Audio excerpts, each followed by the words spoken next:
بسم اللہ الرحمن الرحیم۔ السلام علیکم دوستوں، آج کی ویڈیو میں ہم آپ کو حضرت ادریس علیہ السلام کے بارے میں بتائیں گے کہ ان کا نام ادریس کیوں رکھا گیا اور وہ کیا کام کیا کرتے تھے اور بت پرستی کس طرح پھیلی، سب کچھ اس ویڈیو میں بتائیں گے۔ دوستوں، اگر آپ چینل پر نئے ہیں تو چینل کو سبسکرائب کر لیں اور ویڈیو کو لائک کر دیں۔ تو دوستوں، ادریس نام کی وجہ یہ ہے کہ پڑھانے کی کثرت کے سبب سے لقب آپ کا ادریس ہوا، اور علم و نجوم آپ کے معجزات میں سے ہے۔ وہ زمین پر عبادت کرتے، ان کو فرشتے سب آسمان پر لے جاتے۔ اللہ تعالیٰ نے فرمایا، یاد کر کتاب میں ادریس کو کہ وہ سچا نبی تھا، ہر روز پیرہن سیتے تھے۔ پیرہن مطلب سلائی کیا کرتے تھے۔ ہر دم سینے میں تسبیح پڑھتے تھے اور سلائی کی اجرت کسی سے نہ لیتے۔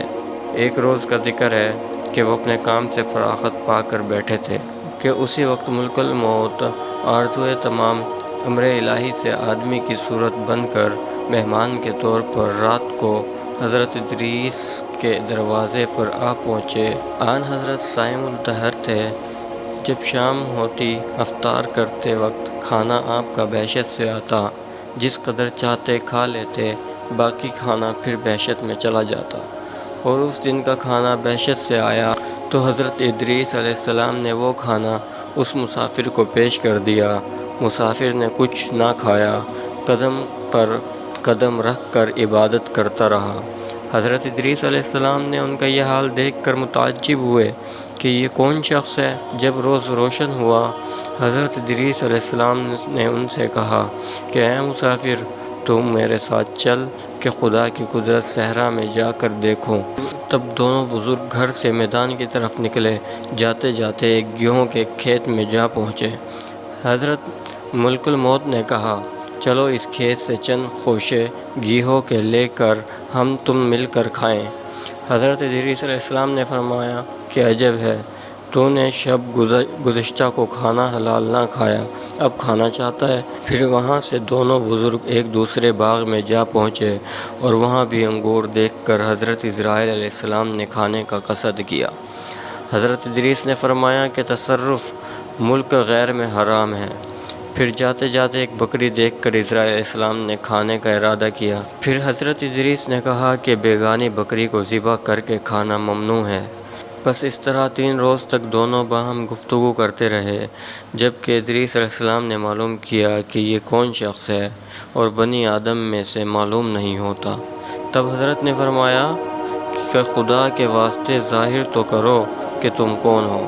اس نے عرض کیا کہ میں اسرائیل ہوں۔ تب حضرت ادریس علیہ السلام نے فرمایا کہ بھائی، کیا سب مخلوقات کی جان تم ہی قبض کرتے ہو؟ انہوں نے کہا کہ ہاں۔ حضرت نے فرمایا، شاید کہ تم میری جان قبض کرنے کے لیے آئے ہو۔ انہوں نے کہا کہ نہیں، میں تو تمہارے ساتھ خوش طبعی کرنے آیا ہوں۔ حضرت ادریس علیہ السلام نے کہا کہ آج 3 دن سے تو میرے ساتھ ہے، اس عرصے میں بھی تو نے کسی جان قبض کی ہے؟ فرشتے نے کہا کہ کل جان قبض کرنا ہمارے ہاتھ میں ایسا ہے جیسا کہ تمہارے دونوں ہاتھ کے نیچے روٹی رکھی ہوئی ہے، یعنی جس کی اجل آتی ہے اللہ تعالیٰ کے حکم سے میں ہاتھ بڑھا کر اس کی جان قبض کر لیتا ہوں۔ اور بولا، اے حضرت ادریس علیہ السلام، میں چاہتا ہوں کہ تیرے ساتھ رشتہ برادری کا کروں۔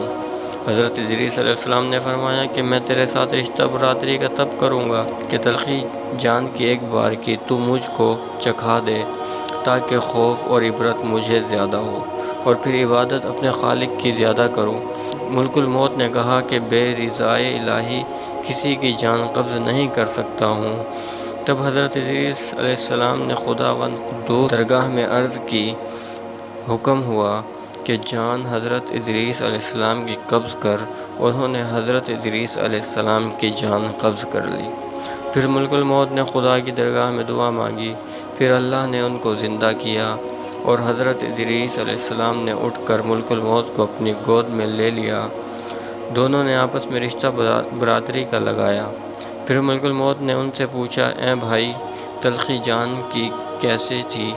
وہ بولے کہ جیسے کسی زندہ جانور کی کھال سر سے پاؤں تک کھینچی جاتی ہے۔ ملک الموت نے کہا، اے بھائی، قسم ہے رب العالمین کی، جیسا کہ میں نے تیرے ساتھ احسان کیا ہے ایسا کسی کے ساتھ نہیں کیا۔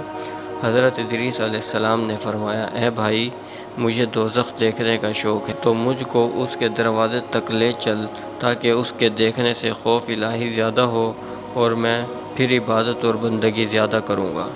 تب ملک الموت نے خدا تعالیٰ کے حکم سے ان کو 7 طبق دوزخ کے دکھائے۔ پھر حضرت ادریس علیہ السلام بولے، اے بھائی، مجھ کو بہشت دیکھنے کی آرزو ہے کہ اسے دیکھ کر خوشی حاصل کروں گا اور عبادت زیادہ کروں گا۔ پھر ان کو بہشت کے دروازے پر لے گئے اور انہوں نے بہشت کے مناظر اپنی آنکھوں سے دیکھے۔ پھر کہنے لگے، اے بھائی، میں تلخی جان کی چکھ چکا ہوں اور دوزخ بھی دیکھی، مگر جگر میرا پیاس سے جل گیا، اجازت ہو تو بہشت میں جا کر ایک پیالہ پیوں۔ تب اس نے کہا، تم وہاں سے واپس آنے کا عہد کرو۔ بوجہ شدید پیاس کے حضرت ادریس علیہ السلام نے واپس آنے کا عہد کیا کہ میں واپس آؤں گا، اور بحکم الہی اپنی نالین درخت طوبہ کے نیچے چھوڑ کر بہشت میں داخل ہو گئے، کیونکہ عہد باہر آنے کا کیا تھا، اور نالین کو بھی درخت طوبہ کے نیچے چھوڑ آئے تھے۔ بہشت سے باہر نکل کر اپنی نالین کو لے کر بہشت میں جا کر درخت پر جا بیٹھے۔ کچھ دیر کے بعد ملک الموت نے ان کو آواز دی کہ اے بھائی، تاخیر مت کرو۔ اس کے جواب میں حضرت ادریس علیہ السلام نے فرمایا کہ اے مشفق جبار عالم فرماتا ہے کہ ہر جی کو موت کا مزہ چکھنا ہے۔ اب تو میں مزہ جان کا چکھ چکا ہوں، اور حق تعالیٰ فرماتا ہے، تم سے کوئی نہیں جو نہ پہنچے گا اس میں، سو میں دوزخ میں بھی پہنچ چکا ہوں، اور یہی جلیل و جبار فرماتا ہے، نہ پہنچے گی وہاں ان کو کچھ تکلیف، اور نہ ان کو وہاں سے کوئی نکالے گا، یعنی جو بہشت میں گیا پھر وہ باہر واپس نہ آئے گا۔ اے بھائی، اب میں ہرگز باہر نہیں آؤں گا۔ درگاہ باری سے آواز آئی، اے عزرائیل، تو حضرت ادریس علیہ السلام کو چھوڑ کر چلا جا، میں نے ان کی تقدیر میں یہی لکھا تھا۔ حضرت ادریس موت کا مزہ چکھ کر اور دوزخ بھی دیکھ کر جنت میں جا رہے، تب عزرائیل علیہ السلام بولے، بہشت حرام ہے انبیاء پر جب تک کہ خاتم الانبیاء داخل نہ ہوں۔ بہشت میں گیا، پھر آواز آئی، اے عزرائیل، میں بہشت کو دریغ نہیں رکھتا ہوں، لیکن اول بہشت میں محمد صلی اللہ علیہ وسلم داخل ہوں گے اور بعد میں ان کی امت، اور قول دوسرا یہ ہے کہ طواف کرنے والے سب طواف کرتے رہے بہشت میں، اور حق تعالیٰ نے فرمایا، اٹھا لیا ہم نے اس کو اونچے مکان پر۔ پس بہشت میں حضرت ادریس تو جا رہے، اور ان کے فرزند سب فراق سے شب و روز گریہ زاری میں تھے۔ ایک روز ابلیس لعین ان کے پاس آیا اور کہا کہ تم مت رویا کرو، میں تمہارے باپ جیسی ایک صورت بنا دیتا ہوں، تم اس کو شب و روز دیکھا کرو اور پوجو، اس سے تمہارا سب دکھ، درد اور غم جاتا رہے گا اور تم خوش رہو گے۔ ابلیس لعین نے ایک ایسی صورت بنائی کہ ان کی شکل میں اور اس میں کوئی فرق نہ تھا، صرف اتنا ہی فرق تھا کہ یہ صورت بات نہ کرتی تھی اور وہ لوگ اس کی پوجا کرتے تھے۔ یہاں تک کہ رفتہ رفتہ بت پرستی تمام عالم میں پھیل گئی۔